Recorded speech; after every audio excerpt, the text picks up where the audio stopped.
Okay, so I'm filming from inside my cabin. Here's the front door, and up the side behind me you can actually see some of the light still coming in the rafters there. The roof is about 6 inches short, and I've got another piece of metal sheathing I need to put over the roof, and that'll take care of that. Coming around, here's the back wall. There's nothing there right now. And then here's the right side of the wall. And I'll show you what I'm doing here. Let's see. I've got a large piece of plywood. This is actually going to be my bed. I've gone down to the beach and I picked up a lot of driftwood, and this isn't like sticks and trees that washed up. It's actually lumber that was either left here or washed up, and most of it's junk, but there's some good stuff as well. So I've actually taken it and put lines, basically a lip all the way around the room, and that's going to hold up the edge of the bed, and then I put a piece of plywood right on top of it. And right now I've got one big piece of wood right here. This was probably a 6x6, and I'll show you a little close-up of that. I've actually taken that and cut it down to size and then chiseled out a big chunk of it to hold up that part of the bed. Underneath the bed I'm going to be able to put 5-gallon buckets, 2 deep, or I should say 2 tall and 3 deep. Here's a picture of what I've got here. So we've got some buckets here. I'm going to be able to put 3 back and then 2 tall, and then I could probably put 6 across, but I'm not going to do that. I'm only going to do 4, and then I'll have a little spot for the dog to sleep under. So I'll put a little mat down there, and she's got about 28 inches in height. At her height, it's actually the bed is about 30 inches off the floor. The dog's about 27, 28 inches at the hip. So if she should be able to stand up, walk in there pretty well if she keeps her head down, and basically she'll be under there to sleep, and that's it. So here's basically the bed shelf, and what I'm going to do is build another shelf up here for storage. So I'm going to have about 28 inches of clearance for my bed, my sleeping spot.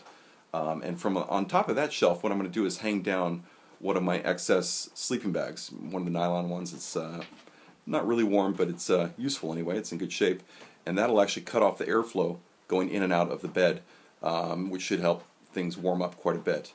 On my mat, I've got a 3-inch piece of foam. There's a dog already sleeping under there. Pretty comfortable.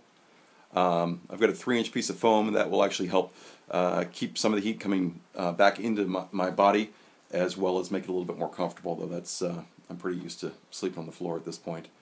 So anyway, we'll have another shelf up here, probably at 60 inches, and then up here we're going to have a loft, and the loft will be on this side. It's going to be about 2 feet off the ground from the floor to the ceiling, and on this side it'll be about 4 or 5 feet. So I'll be able to walk around up there, and this whole side is going to be completely covered with, it's going to be a loft covering the whole thing. And then when we come over here, you can see there's a window up there. I'm going to have a narrow ledge where you can walk up there and open the window, but then the rest of this will be basically a skylight here, so it'll shine down. And this is basically going to be my reading room. I've got 2 windows there, and I'm going to again have another layer of 5-gallon buckets all across the floor here, but only 1 deep. I'll have a piece of plywood 4 feet wide, which will be not on the buckets but just above them. Again, I'm going to run a lip around the edge of the cabin to hold that plywood up. But if it falls, it would fall, like 2 inches down to the buckets. But I should be able to store another 24 buckets over there, 24 on the right side of the house. So that's almost, it's 46 buckets of human food and dog food and goat food, which is going to be about most of it by the time I have this all in place. But again, over here, I'm going to be raised about 18 inches probably, so I can sit in a nice chair, which is one little luxury item I brought. I'll have the 2 windows here that I can look out of, look at the snow coming down, and then I've got a skylight here that's going to shine light indirectly through a hole in the upper deck. Should be pretty nice. I'm going to build a little railing here, and I'm probably going to put the stove on this back wall right here. I'll have a railing so I don't fall off of the reading deck, and I'll probably have one more beam, which I'm going to put right here.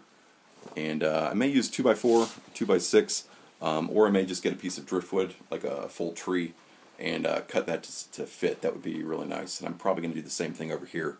If I can find a nice piece of driftwood or a tree, have it support both the shelves and the upper deck. Just a little bit more would be real nice.